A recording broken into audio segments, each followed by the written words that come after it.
The Romans prided themselves on tradition, ancient laws, ancestral customs. For centuries, tradition held the Republic together.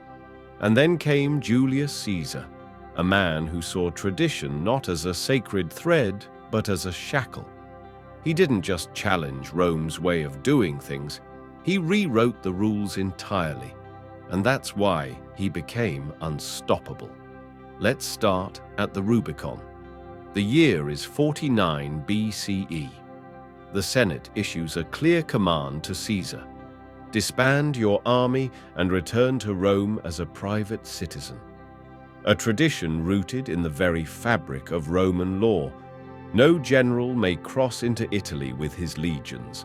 It's the Republic's way of saying no one man is bigger than Rome. Caesar stands at the riverbank, his soldiers behind him, waiting. Tradition says surrender. But Caesar doesn't surrender to traditions. He examines them, tests their strength, then shatters them. He turns to his men and speaks calmly. Alea iacta est. The die is cast. By crossing that river, Caesar not only breaks the rule of Roman military conduct, he breaks the Senate's authority over generals.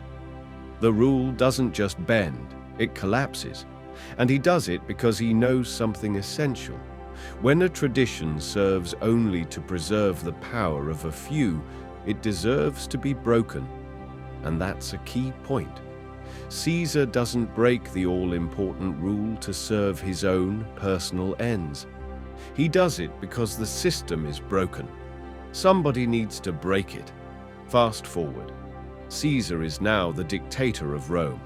But Rome still prides itself on being a republic.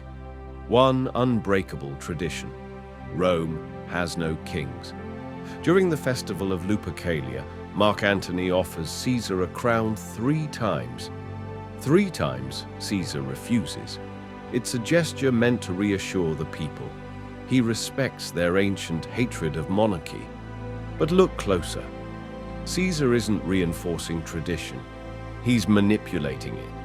He knows the Senate fears his ambition. So, by refusing the crown, he doesn't just calm the crowd. He forces the Senate to confront a reality. He doesn't need a crown to wield absolute power. Tradition dictates that power must look like a throne, a diadem. Caesar teaches Rome something else. Power is what people give you, not what you wear. Before the Rubicon, before the crown, there were the Gallic Wars.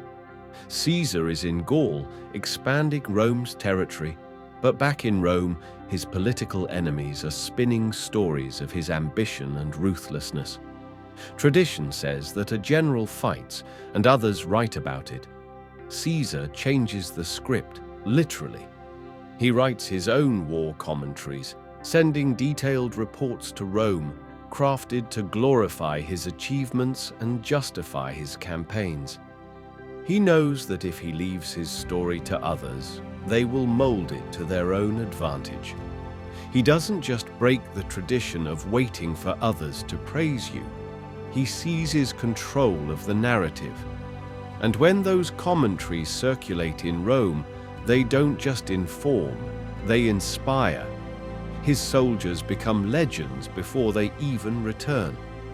Caesar's reports become propaganda. Rome doesn't see a conquering brute, they see a hero fighting for the Republic. Before his rise to absolute power, Caesar needed allies. Rome traditionally balances power through rivalry among the elites. One family's rise means another's fall. Caesar looks at this tradition and realizes it serves no one but the old guard. So he creates something unheard of: the first triumvirate. He forges a political alliance with Crassus, the richest man in Rome, and Pompey, the celebrated general. 3 men pooling their influence, bypassing the traditional checks and balances of the Senate. It's not just a power grab, it's a direct attack on the concept of individual rivalry that underpins the Republic's politics. The Senate is stunned. This alliance isn't a betrayal of Rome, it's a redefinition of what power sharing can look like. After seizing control of Rome, Caesar faces a more subtle problem: the Roman calendar. It's chaotic, outdated, and manipulated by priests for political ends.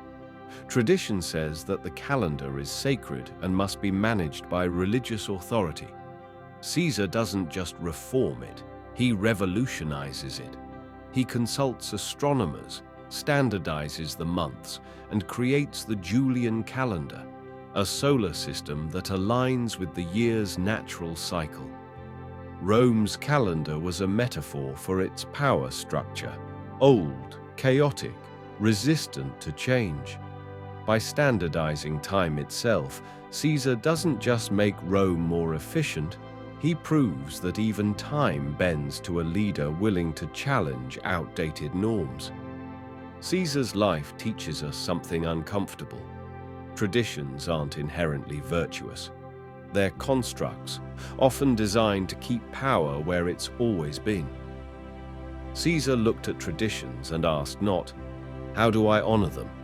but, "How do I use them or replace them?" He refused to wear the crown, but wielded absolute power. He crossed the Rubicon not just to defy Rome, but to redefine who gets to wield authority.